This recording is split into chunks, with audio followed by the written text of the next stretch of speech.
Ram. CHSL के इतने सारे फॉर्म पड़ गए हैं कि सिलेक्शन रेशियो 900 से 1000 में एक बच्चा है लगभग, जितना हमें आइडिया है।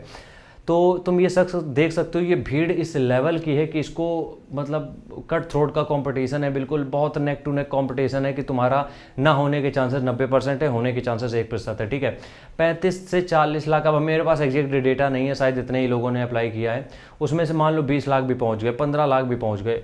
15 लाख में वैकेंसी कितनी है? हज़ारों में, कैसे सिलेक्शन होगा? अब यहाँ पे एक चीज़ हम तुम्हें समझाने की कोशिश करेंगे। देखो, तुमने इस एग्ज़ाम के लिए ईमानदारी से मेहनत करी, ठीक है, सबसे पहली बात है ईमानदारी से, हम हमेशा से कहते आ रहे हैं मेहनत ईमानदारी से करोगे तभी आगे कुछ हो सकता है।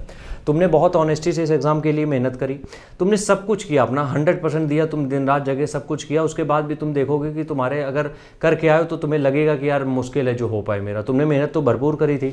अब यहाँ पे प्रॉब्लम ये आती है कि जब हमने मेहनत इतनी करी थी तो सिलेक्शन नहीं हो रहा है, तो अब हम करें क्या? अब हम क्या करें? क्योंकि हमारे हाथ में इतनी मेहनत थी, हमने कर ली, सब चीज़ें हो गई।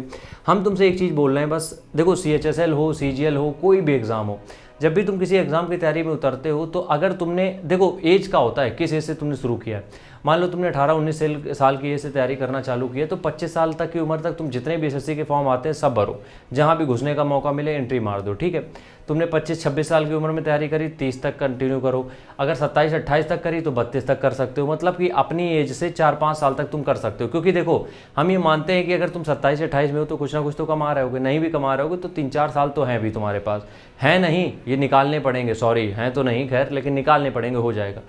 5 साल जब तुमने इस एग्ज़ाम के लिए दे दिया है तो हमें नहीं लगता है इससे ज़्यादा इस एग्ज़ाम के लिए रुकना वर्थ इट होगा। ठीक है, अब तुम किसी दूसरी फील्ड में ट्राई करो, बहुत टेक्निकल चीज़, बहुत लॉजिकल चीज़ हम बता रहे हैं, इस चीज़ के रिजल्ट्स भी लोगों को मिले हैं। जब तुम किसी एग्ज़ाम की तैयारी कर रहे हो और तुमने अपने आप को एक टाइम जोन दे दिया है कि 3 से 5 साल तक हम इसमें लगेंगे, उसके बाद अगर चीज़ें तुम्हारे अकॉर्डिंग नहीं हो पा रही, 3 से 5 साल के बाद भी सिलेक्शन नहीं हो पा रहा है, तुम्हें अपनी स्ट्रीम चेंज करनी पड़ेगी, तुम्हें थोड़ा सा दूसरा पाथ लेना पड़ेगा, क्योंकि सेम जगह जाके सेम गलती करके सेम डेस्टिनेशन पे पहुंचोगे, इस डेस्टिनेशन नहीं बदलने वाला है। ठीक है, तो कोशिश ये करो कि जैसे 19 साल की उम्र में हो तो तुम 24-25 तक दमदार तरीके से SSC के सारे फॉर्म भरो, सब कुछ करो। 25 पार होते हुए एक बार इस स्ट्रीम को छोड़ो, कोई दूसरी डायरेक्शन चुनो।